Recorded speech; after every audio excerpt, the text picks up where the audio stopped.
Selamat pagi jemaat CCC yang terkasih. Kita bertemu kembali dalam ibadah online. Saya yakin kita semua bersuka cita pada pagi hari ini. Amin. Kita sudah tiba di minggu keempat bulan Juni. Wow, tidak berasa. Masih ibadah di rumah, tapi kita yakin dimanapun kita beribadah, Tuhan ada bersama-sama dengan kita. Amin. Kita mengucap syukur karena Tuhan begitu baik buat kita.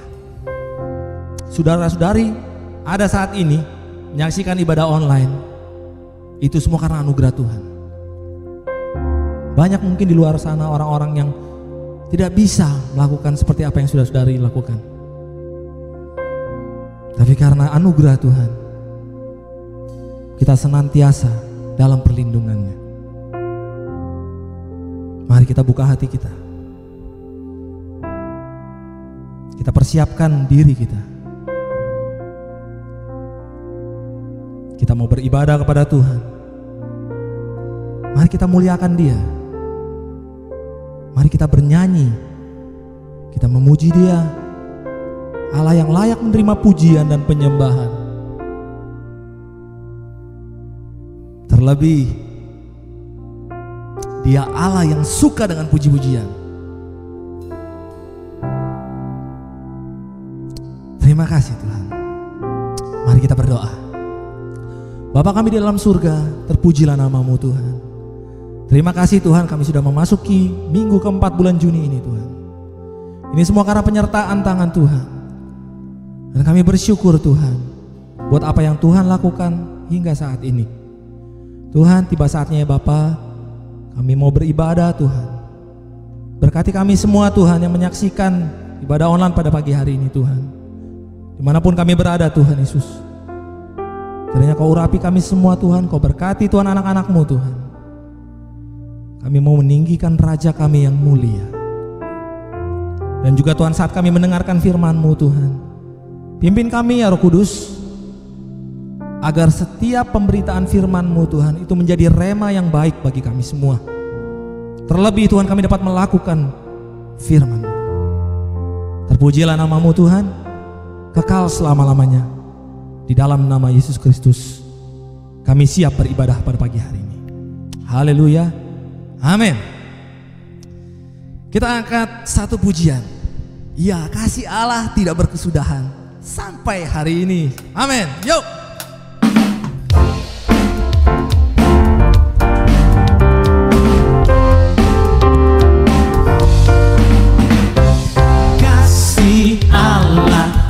Kesudahan selalu baru setiap pagi, rahmat-Nya pun tak pernah berakhir seumur hidupku. Kasih Allah, oh kasih Allah tak berkesudahan, selalu baru setiap pagi, rahmat-Nya pun tak pernah berakhir seumur hidupku. Dengan sukacita ku kan menari, dengan sorak-sorai memuji, ku naikkan pujian, haleluya, nyanyi bagi Dia Sang Raja, nyanyi bagi Dia, nyanyi bagi Dia Sang Raja. Yo, haleluya. Haleluya Tuhan, layaklah Kau menerima pujian dari kami. Kasih Allah tak berkesudahan, selalu baru setiap pagi,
is good. Amin. Yes, God is good. Haleluya. Oh Tuhan.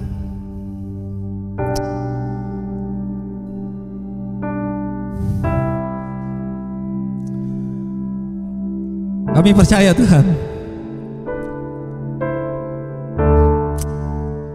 ketika kami memuji meninggikan nama-Mu Tuhan, sepertinya Tuhan kami tidak mau berhenti Tuhan, karena begitu kami bersuka cita Tuhan melihat perbuatan-perbuatan-Mu dalam kehidupan kami. You are amazing God. Yes you are. Kau Allah yang luar biasa. Haleluya Tuhan, haleluya. Engkau mulia Tuhan.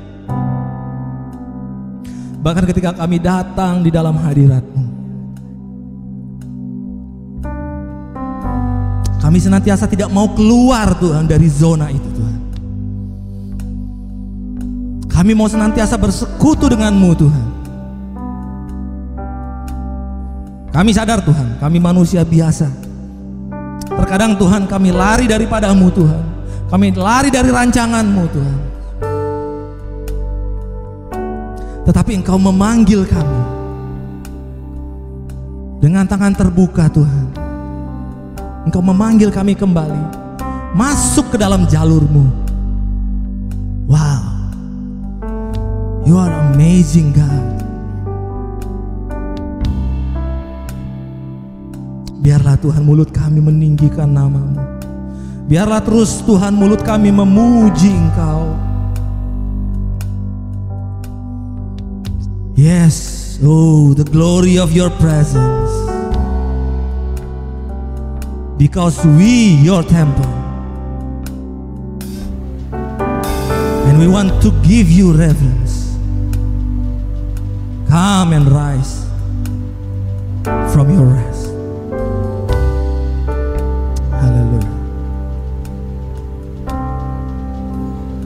Oh, the glory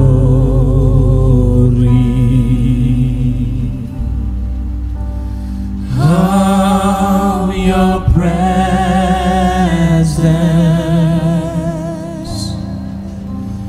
We Your temple.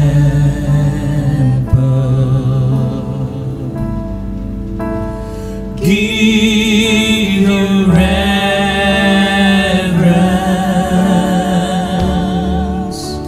So arise from your rest and be blessed by our praise as we glory in Your embrace,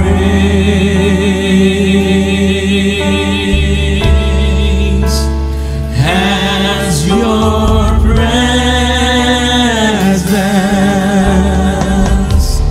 now fills this place. Oh mulianya hadirat-Mu Tuhan. Oh mulianya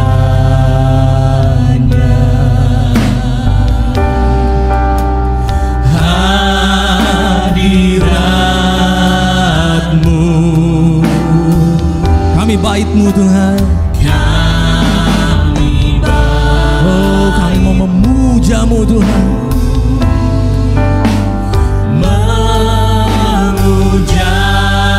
memuja-Mu,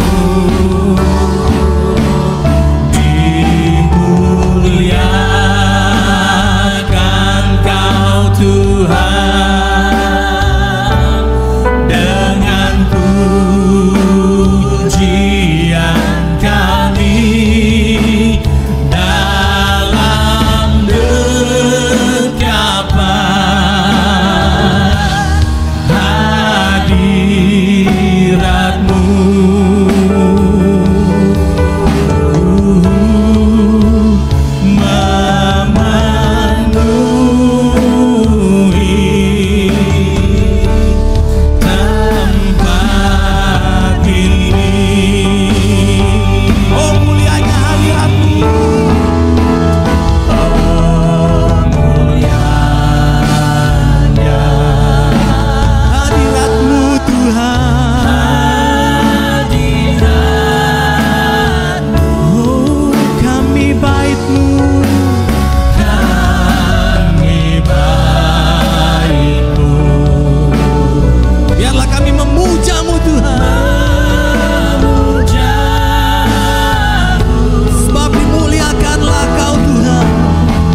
kasih Tuhan.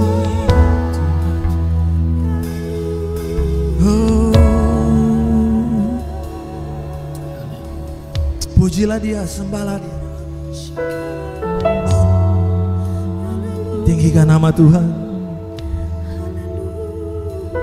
Pujilah Dia, pujilah Dia, pujilah Dia.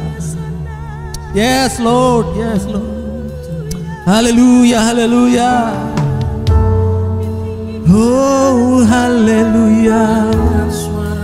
Haleluya, haleluya. Haleluya, haleluya. Haleluya Tuhan. Engkau yang layak Tuhan.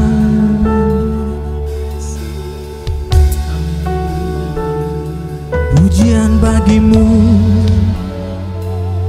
penyembahan hanya bagimu Tuhan.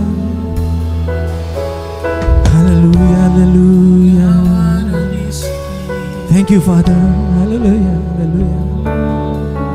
Oh, sembahlah Tuhan. Inilah hati kami Tuhan. Engkau melihat Tuhan setiap kami Tuhan. Engkau mengenal kami Tuhan, satu persatu Tuhan. Engkau tahu kami Tuhan. Dan saat kami memberikan hati kami Tuhan sepenuhnya untuk Engkau Tuhan, ubahlah kami Tuhan. Perbaharuilah kami Tuhan.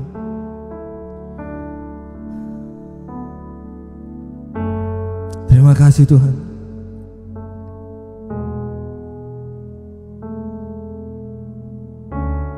Ya Bapa, berbicaralah kepada kami melalui firman-Mu.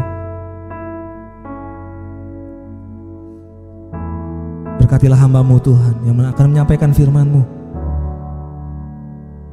Berikan dia urapan secara khusus. Urapi setiap telinga kami Tuhan, sehingga kami fokus mendengarkan firman-Mu. Ajarlah kami untuk senantiasa melakukan kehendak-Mu. Tuntunlah kami Tuhan di dalam roh dan kebenaran. Terima kasih Tuhan. Kami siap mendengarkan firman-Mu di dalam nama Tuhan Yesus Kristus. Haleluya. Amin.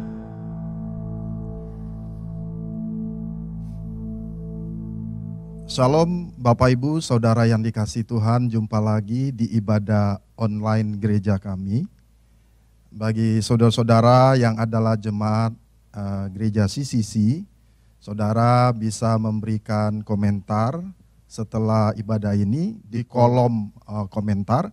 Dan jikalau ada di antara saudara adalah teman-teman baru kami, saudara bisa kita saling berkenalan juga di kolom komentar.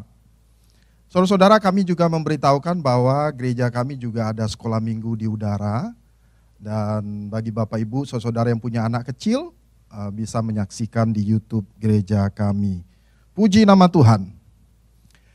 Bapak Ibu, saudara yang dikasihi Tuhan, minggu ini tema dari gereja kita adalah pertumbuhan gereja di tengah tantangan penganiayaan. 2 minggu sebelumnya, pertumbuhan gereja melalui mujizat, melalui karya-karya Tuhan, perkara-perkara Tuhan yang besar. Sekarang ini masuk ke dalam minggu sekarang, new normal saudara. Kenapa new normal? Karena pertumbuhan gereja, perkembangan gereja selalu ada meskipun mengalami tantangan dan penganiayaan. Sebelum kita akan lebih lanjut mendengarkan firman Tuhan, saya ingin membacakan sebuah nats dari firman Tuhan dari 1 Korintus pasal 3 ayat yang ke-22 yang saya ambil dari terjemahan LAI Firman Allah yang hidup. Berkata begini saudara, hidup dan bahkan mati pun adalah pelayan saudara. Sekali lagi saudara, hidup dan bahkan mati pun adalah pelayan saudara. Enggak boleh dibalik saudara. Kita bukan pelayan untuk hidup, saudara, tetapi hidup dan mati pun adalah pelayan kita. Saudara yang dikasihi Tuhan, pemerintah akan menetapkan status new normal sebagai tatanan hidup baru untuk beradaptasi dengan COVID-19. Apa tuh hidup normal, saudara, sehingga kita bisa tahu hidup new normal? Hidup normal adalah pola hidup yang berlaku di tengah masyarakat, sedangkan new normal adalah tatanan hidup baru. Dulu saudara, kalau kita bersin atau batuk saudara mungkin tidak biasa untuk menutup hidung atau mulut saudara. Saudara akan bersin, saudara akan batuk dengan sekenanya, dan situasi lingkungan kita ya menganggap biasa saudara. Tetapi di dalam new normal saudara, itu sesuatu yang tidak boleh saudara. Tidak boleh dilakukan. Sesuatu yang normal sebelumnya belum tentu sebuah kebenaran. Oleh karena itu saudara, dari anjuran dari pemerintah, maka kita mesti mengikuti seluruh protokol kesehatan yang ada. Nah, kembali kita kepada nats firman Tuhan. Bagaimana perkembangan gereja, pertumbuhan gereja terus ada saudara, di tengah-tengah penderitaan, di tengah-tengah penganiayaan, bahkan melalui kematian sekalipun. Sekali lagi firman Tuhan berkata, hidup dan mati adalah pelayan saudara. Ini adalah tatanan yang baru. Dan kadangkala mungkin baru di antara kita baru mendengar ayat ini bahwa hidup dan mati adalah pelayan saudara. Saudara yang dikasihi Tuhan, hidup normal berkata begini saudara, kalau saudara bekerja maka adalah suatu kenormalan kalau saudara mendapatkan uang. Saudara bekerja untuk menghasilkan uang, saudara bekerja berusaha untuk mendapatkan uang. Tetapi kalau kita pakai standar nilai yang berlaku dari firman Tuhan hari ini yang berkata hidup dan mati adalah pelayan saudara, maka pekerjaan usaha itu bukan sekedar untuk memperoleh uang saudara. Karena ada standar, ada aturan yang baru, hidup yang baru, yang lebih dari sekedar memperoleh uang dari pekerjaan dan usaha. Saudara coba berpikir, jikalau saudara memiliki karyawan, maka ketika hari Jumat biasanya karyawan yang beragama lain akan menunaikan ibadahnya. Saudara, kalau kita mau berkata bahwa hidup adalah pelayan kita, pekerjaan, usaha kita adalah pelayan kita untuk kemuliaan nama Tuhan, untuk mendatangkan kemuliaan bagi nama Tuhan. Coba pikirkan saudara, kalau hari Jumat di tempat usaha saudara juga mengadakan persekutuan. Supaya bukan saja karyawan saudara akan diberkati oleh firman Tuhan, mereka juga akan punya attitude yang lebih baik oleh karena firman Tuhan memberkati mereka.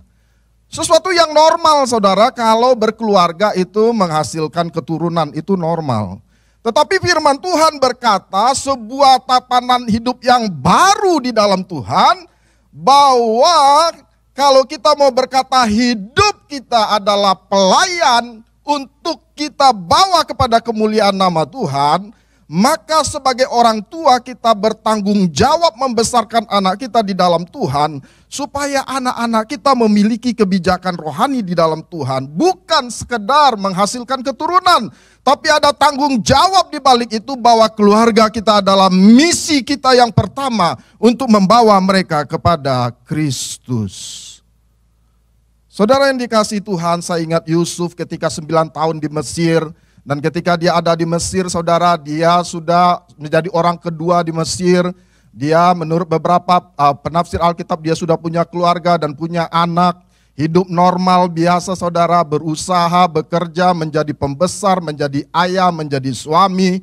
Dan dia lupa saudara untuk mengkaitkan hidupnya dengan misi yang Tuhan berikan kepada dia, bahwa untuk apa Tuhan mengirim dia ke Mesir adalah untuk menyelamatkan sebuah bangsa. 9 tahun dia di Mesir, dia lupa mengkaitkan hidupnya kepada rencana Tuhan yang besar.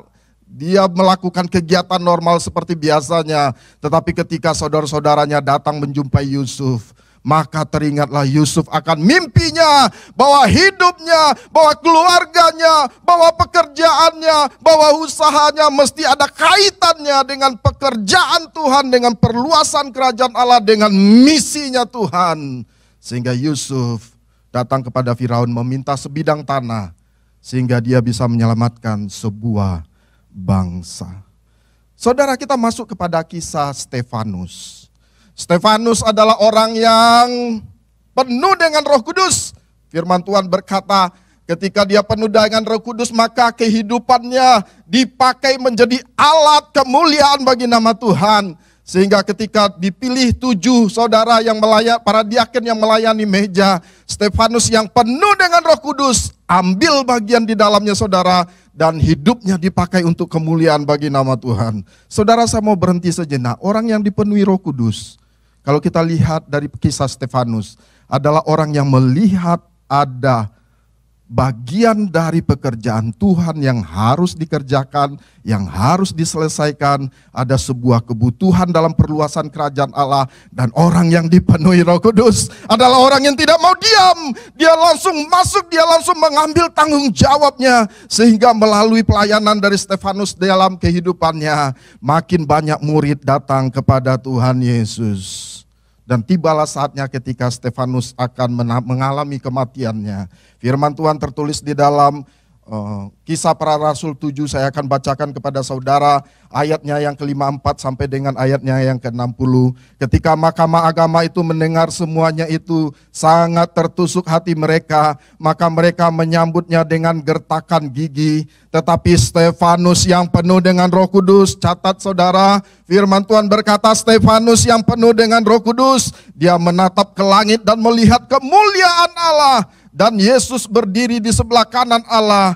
Katanya, sungguh aku melihat langit terbuka dan anak manusia berdiri di sebelah kanan Allah. Maka berteriak-teriaklah mereka dan sambil menukut telinga serentak menyerbu dia. Mereka menyeret dia keluar kota lalu melemparinya. Dan saksi-saksi meletakkan jubah mereka di depan kaki seorang muda yang bernama Saulus. Sedang mereka melemparinya, Stefanus berdoa katanya, ya Tuhan Yesus, terimalah rohku. Sambil berlutut ia berseru dengan nyaring, Tuhan janganlah tanggungkan dosa ini kepada mereka. Dan dengan perkataan itu meninggallah ia.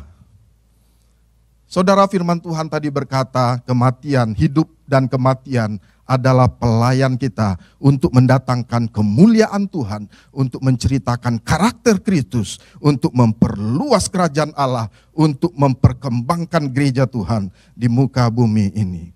Dan ketika tiba saatnya Stefanus mengalami kematian, saudara, kita perlu memahami tentang kematian. Kematian itu apa, saudara? Alkitab mencatat bahwa kematian itu adalah musuh. Musuh yang apa, saudara? Musuh yang sudah dikalahkan.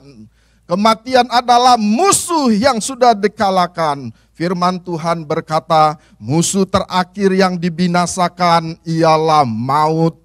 Dan firman Tuhan juga berkata di dalam 1 Korintus 15 ayat 54 sampai 57. Dan sesudah yang dapat binasa ini menggunakan yang tidak dapat binasa. Dan yang dapat mati ini mengenakan yang tidak dapat mati. Maka akan genaplah firman Tuhan yang tertulis. Maut telah ditelan di dalam kemenangan. Saudara, dalam peperangan, jika pihak musuh dikalahkan, maka pihak pemenang boleh dan patut menjadikan musuh yang dikalahkannya itu sebagai budaknya. Pihak yang menang akan memanfaatkan musuh yang dia kalahkan sebagai budaknya. Kematian adalah musuh yang sudah dikalahkan oleh Yesus Kristus yang mati di kayu salib dan bangkit dari kematian. Oleh karena itu kita yang ada di dalam Kristus Yesus, kita akan menggunakan kematian. Kita bukan hanya menggunakan hidup kita untuk kemuliaan bagi nama Tuhan, tetapi firman Tuhan juga berkata kita akan menggunakan saat-saat kematian kita untuk mendatangkan kemuliaan bagi nama Tuhan Yesus. Dan ketika kita baca nats ini saudara, ada 3 kalimat yang diucapkan Stefanus yang membuktikan bahwa Stefanus menjadikan kematiannya, saat-saat kematiannya menjadi alat di tangan Tuhan supaya nama Tuhan ditinggikan, karakter Kristus dinyatakan, dan gereja Tuhan makin diperluas. Saudara, sebelum 3 kalimat ini selalu ada frase yang sangat penting yang tidak boleh tidak ada, yaitu Stefanus penuh dengan Roh Kudus. Orang yang bisa memanfaatkan hidupnya, memanfaatkan kematiannya karena dia berada dalam pihak pemenang, sehingga dia bisa menggunakan hidupnya, menggunakan kematiannya, saat-saat kematiannya untuk mendatangkan kemuliaan bagi nama Tuhan adalah orang yang penuh dengan Roh Kudus. Saudara dan saya perlu menyerahkan hidup secara total kepada Kristus, kepada Roh Kudus, sehingga membiarkan Roh Kudus bekerja dengan leluasa, sehingga kita semuanya dipakai oleh Tuhan baik di dalam hidup ini maupun di dalam menjelang kematian kita. Dan firman Tuhan berkata ini bisa terjadi dalam hidup Stefanus karena Stefanus penuh dengan Roh Kudus.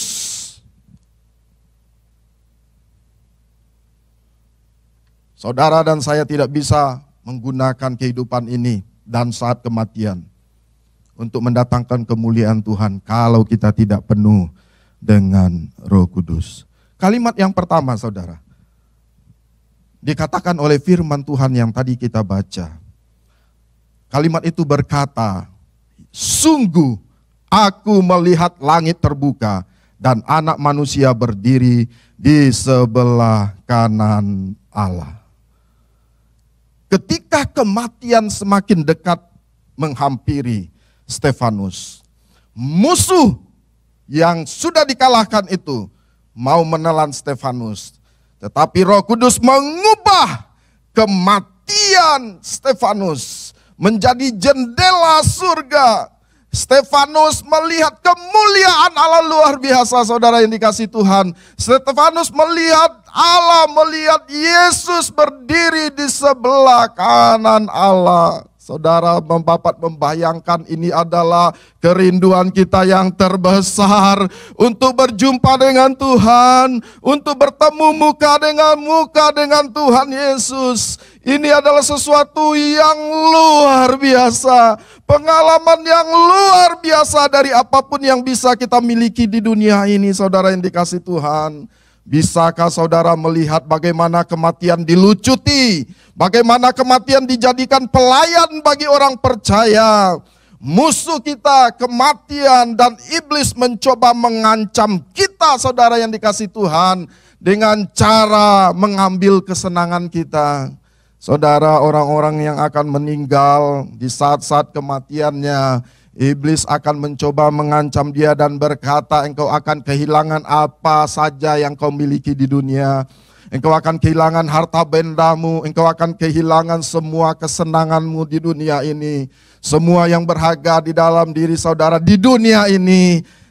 Iblis mau berkata, musuh kita mau berkata itu akan hilang. Bahkan juga dia akan mencoba untuk mengancam saudara dengan berkata bahwa hubungan-hubungan yang penting di dalam hidup kita di dunia ini, suami, istri, orang tua dengan anak akan terpisah oleh karena kematian.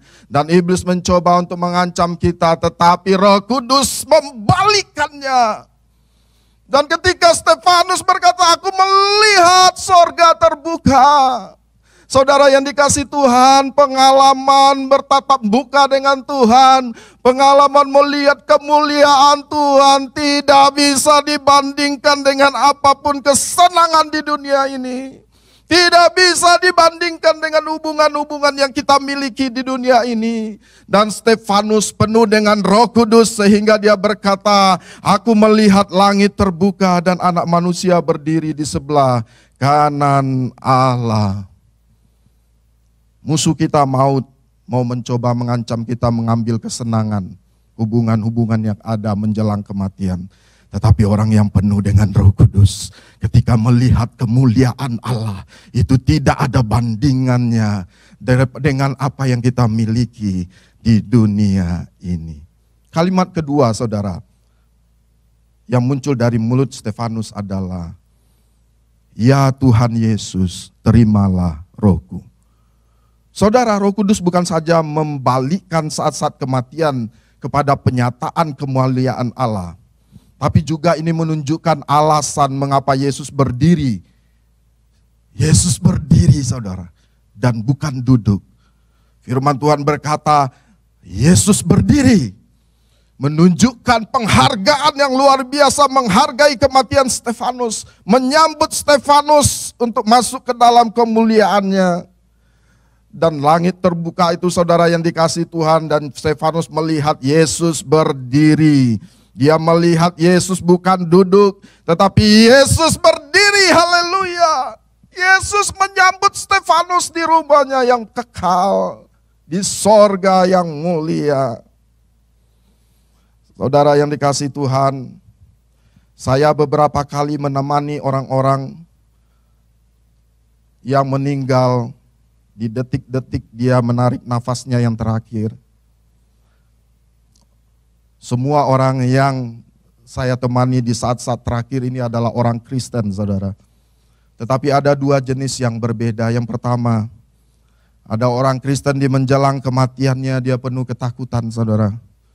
Dia sangat takut sehingga perlu diberitakan kembali Injil Tuhan. Perlu ditemani, perlu penyerahan lagi kepada Tuhan Yesus. Tetapi ada juga orang Kristen, saudara, yang mencengangkan. Ketika di saat-saat kematiannya dia menceritakan, dia berbicara, dia melihat kemuliaan Tuhan. Dia melihat terang Tuhan yang luar biasa.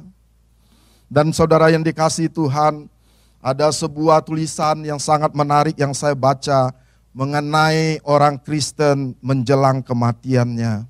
Tulisan ini berkata begini, saudara. Kematian adalah seolah-olah Anda sekarat di sebuah pondok kecil di hutan dengan pintu yang terkunci. Lalu Anda bergerak ke arah pintu itu seinci demi seinci. Ketika pintu itu terbuka, saudara, ada serigala besar yang kelaparan memamerkan taringnya dengan mata yang marah. Awalnya mungkin Anda takut, tetapi kemudian Roh Kudus membukakan mata Anda. Dan Anda melihat di belakang serigala itu ada Yesus bersinar seperti matahari. Yesus berdiri dengan tangan terulur kepada Anda. Sekali lagi, Yesus berdiri dengan tangan terulur kepada Anda dengan wajah yang tersenyum. Di tangan satunya lagi ada rantai yang mengikat leher serigala itu. Ketika Anda melihat itu mungkin Anda ragu sejenak karena ada serigala itu. Tetapi Roh Kudus memberikan Anda kekuatan. Dan ketika Anda meletakkan kaki Anda di ambang pintu dan mulut serigala itu terbuka, seketika itu juga Yesus melemparkan serigala itu. Lalu Anda masuk ke hadirat Tuhan yang mulia. Saudara disambut oleh Yesus sang pemilik surga. Kalimat ketiga, saudara, bagaimana kematian dan musuh kita jadikan pelayan untuk merefleksikan Yesus dalam hidup kita. Sebuah kalimat yang sangat indah.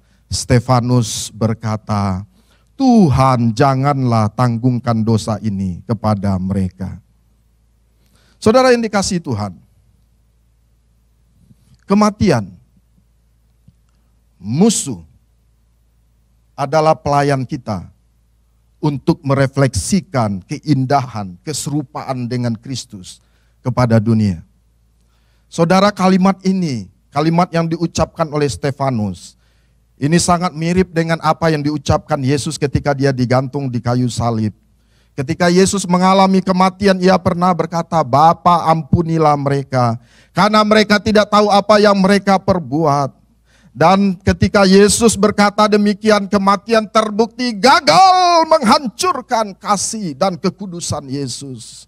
Kematian terbukti gagal menghancurkan kasih dan kekudusan Yesus. Dan sekarang ketika Stefanus yang penuh dengan Roh Kudus itu, maka kematian kembali gagal.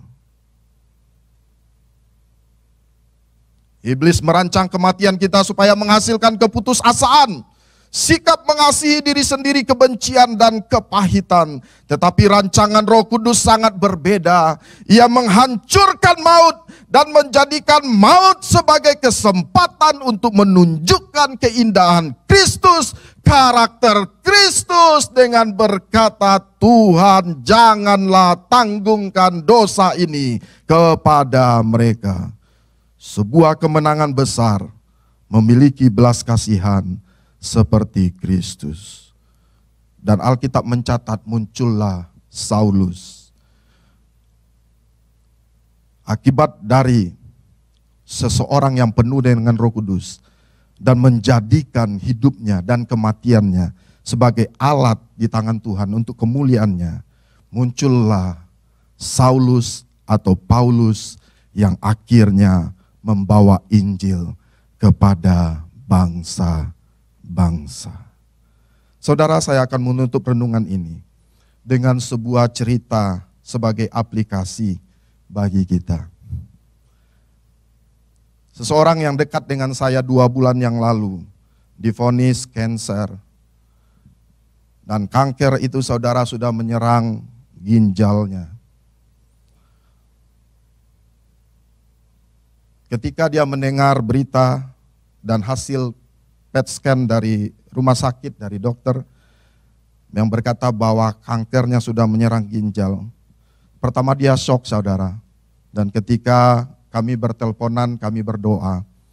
Kami berdoa dan meminta Tuhan Yesus, biarlah belas kasihan-Mu, kasihanilah kami dan sembuhkanlah. Saudara yang dikasihi Tuhan, sejak itu orang yang sangat dekat dengan saya ini mengambil keputusan untuk menjalani hidup ini dengan sukacita, dengan gembira, dengan berbuat bagi banyak orang, bagi orang lain. Saudara yang dikasihi Tuhan, tiba-tiba saudara, sebelumnya orang yang saya kenal ini 2 bulan kena kanker, tidak bisa makan saudara. Dan sekarang puji nama Tuhan, beliau sudah bisa makan. Kemarin berat badannya saudara sekitar 50 kilo lebih sedikit karena tidak makan saudara. Sekarang makin naik berat badannya, wajahnya makin memerah yang sebelumnya pucat saudara. Dan dia menjalani hidupnya dengan sukacita luar biasa. Dan ketika dia ditanya oleh orang-orang, teman-temannya saudara, di daerah di mana gereja belum ada di lokasi dia tinggal, dia lalu menceritakan tentang Yesus yang ajaib luar biasa. Ketika saya memvideokan kesaksian dia saudara, ada teman saya yang juga pernah kena kanker saudara. Dan kanker itu dia harus diamputasi bagian telapak kakinya sebagai sumber kanker. Dia putus asa saudara, dia bersedih, dia menangis di kaki Tuhan. Dia seperti, ya Tuhan bagaimana ini? Padahal dia saudara yang dikasihi Tuhan baru saja percaya kepada Tuhan Yesus. Belum lama percaya kepada Tuhan Yesus. Dan ketika video kesaksian dari orang yang saya kenal baik ini, yang mengalami 2 bulan kanker, dengan menjalaninya dengan sukacita dan gembira, dengan berharap kepada Tuhan Yesus.